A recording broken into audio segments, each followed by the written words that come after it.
Le Nord-Franche-Comté possède l'une des 4 universités de technologie françaises, un principe qui se situe entre l'école d'ingénieurs et l'université classique.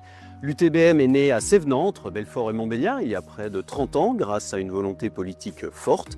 Créative et en pointe dans la recherche, elle est devenue une référence nationale et même mondiale. Je vous raconte tout ça. Au début des années 1960, les industries du Nord-Franche-Comté manquent de personnel bien formé. Pour y répondre, un lycée technique d'État est créé en 1962 au sein du lycée Raoul-Follereau de Belfort, qui devient 2 ans plus tard une école nationale d'ingénieurs. À près de 400 km de là, naît en 1972 l'université de technologie de Compiègne, une sorte de voie alternative entre l'université classique et les écoles d'ingénieurs. Son succès incite Jean-Pierre Chevènement, ministre de l'Éducation nationale, à créer en février 1985, dans son département du territoire de Belfort, une petite sœur de cette UTC de Compiègne. Cette antenne est implantée à Sévenant, un village de 300 habitants entre Belfort et Montbéliard. Elle ouvre en octobre 1985 avec 16 étudiants, des enseignants et des chercheurs venus de Compiègne qui sont accueillis dans le château local et des préfabriqués. Alors que les effectifs passent à 40 puis 100 étudiants les 2 années suivantes, l'entité a besoin de ses propres murs. Le projet est confié à l'architecte et urbaniste Roland Castro qui dessine un long bâtiment enjambant la Savoureuse et une tour penchée qui deviendra iconique.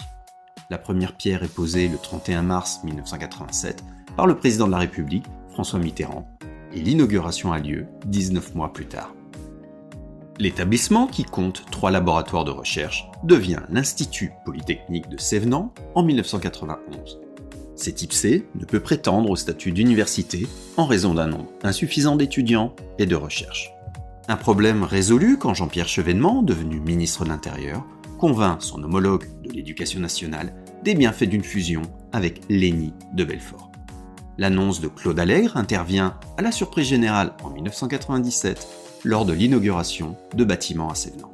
Le concept d'université technologie a été implanté dans le Nord-Franche-Comté au milieu des années 1980. L'expérience va s'avérer une franche réussite à tel point que l'établissement a dû régulièrement être agrandi. Il occupe ainsi des bâtiments à Montbéliard et ici à Belfort, dans des murs qui rappellent sa proximité avec le monde industriel. Antenne de l'UTC de Compiègne, puis Institut Polytechnique, le campus de Sévenant devient une université à part entière le 14 janvier 1999. Une université de technologie de Belfort-Montbéliard qui n'a depuis cessé d'évoluer, anticipant les transformations technologiques pour être par exemple en pointe dans la recherche sur l'énergie. Pour y parvenir, elle a tissé des partenariats avec 10 000 entreprises et 280 universités partout dans le monde. L'UTBM se distingue aussi par sa créativité, comme avec le Crunch Time, lancé en 2017, qui voit ses étudiants être mis face à des challenges technologiques proposés par des acteurs économiques en un temps limité. Un concept qui s'est décliné en plusieurs dispositifs et qui a été pris pour modèle par de nombreuses entités. Depuis 1999, l'université nord-franc-comtoise s'est régulièrement agrandie, d'abord à Sévenant, où le château était rénové et des bâtiments construits, mais aussi à Belfort, où elle a investi les anciens locaux industriels qu'occupaient des filatures DMC puis Bull.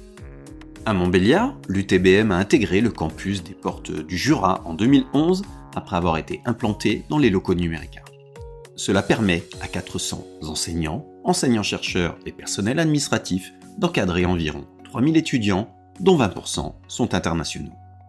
Ils sont impliqués dans le fonctionnement de l'université dans un modèle à l'anglo-saxonne et préparent des diplômes d'ingénieurs, des masters et des doctorats. Les élèves passés dans ces murs sont aujourd'hui plus de 15 000. Ils ont accompagné le développement des grandes industries locales, comme cela était attendu dans les années 1960. Beaucoup occupent des postes à responsabilité et plusieurs centaines œuvrent dans la Silicon Valley. Nicolas Pinto a ainsi été responsable de l'intelligence artificielle chez Apple. Tous ont été formés pour comprendre et accompagner les évolutions technologiques, une philosophie dont l'UTBM a tiré sa devise, un regard différent sur le monde. Aujourd'hui, l'université de technologie de Belfort-Montbéliard figure dans le top 10 français des écoles formant des ingénieurs et se distingue par sa capacité à innover.